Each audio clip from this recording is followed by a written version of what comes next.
Welcome aboard. It's Captain G with the recap of Turn 9, July 1940. So there are no special events. There were no special events this turn, or there will be none next turn.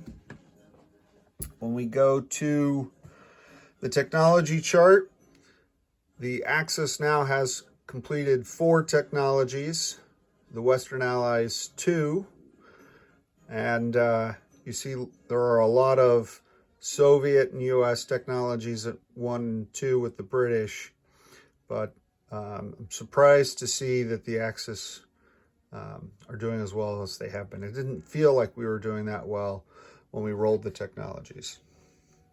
From an income standpoint, the US is now in the war, so their income is only at 52, and I'll show you why that is, why they're not over here or somewhere higher.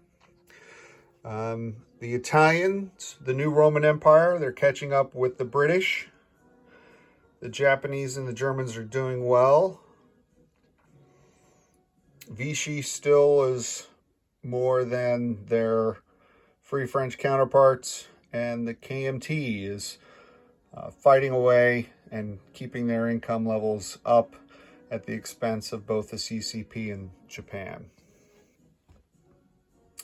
We go down to the strategic objectives chart.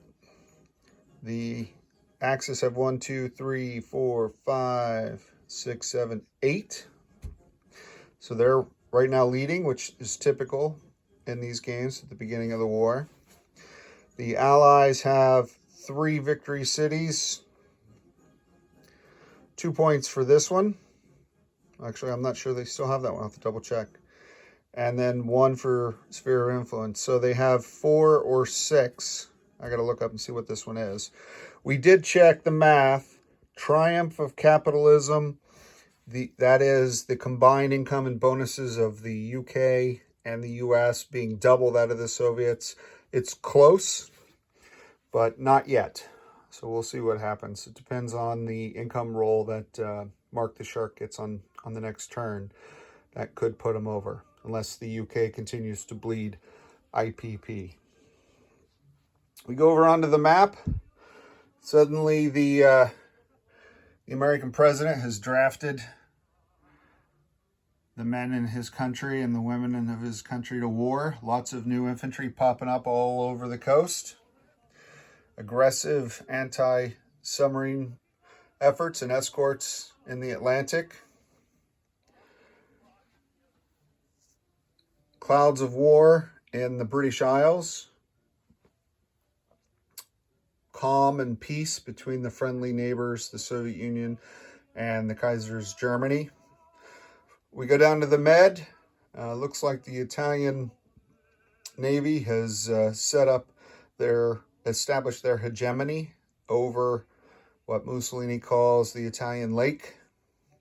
And the new Roman Empire, it continues to spread from Tunisia to the Suez now, East Africa to South Africa.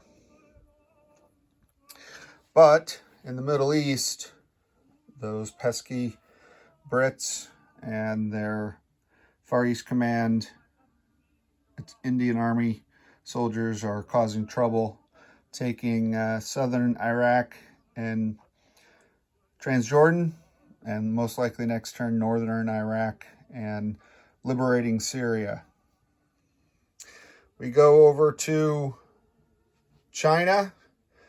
The KMT continues to attack and terrorize the peaceful of the Middle Kingdom.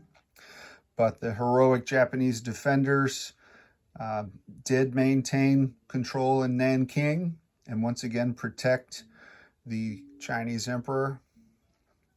And in the far reaches of the Pacific, with a vengeance that even General Doolittle would appreciate, the U.S. Navy reached out from Hawaii and attacked the destroyer and transport fleets of the Japanese Empire to seek their revenge. This one will be resolved in housekeeping. The U.S. didn't see the torpedo boat destroyer escort. They thought they'd get an easy kill, but the mighty Japanese torpedo boat destroyer will have a shot back, and we'll do that on the Kaiser's turn.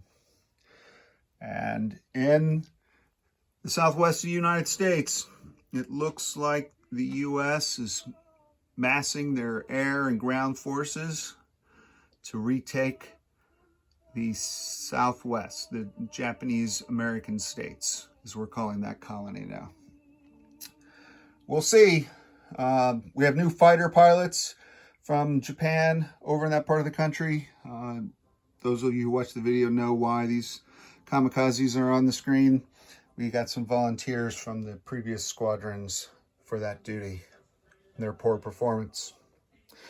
And that is it.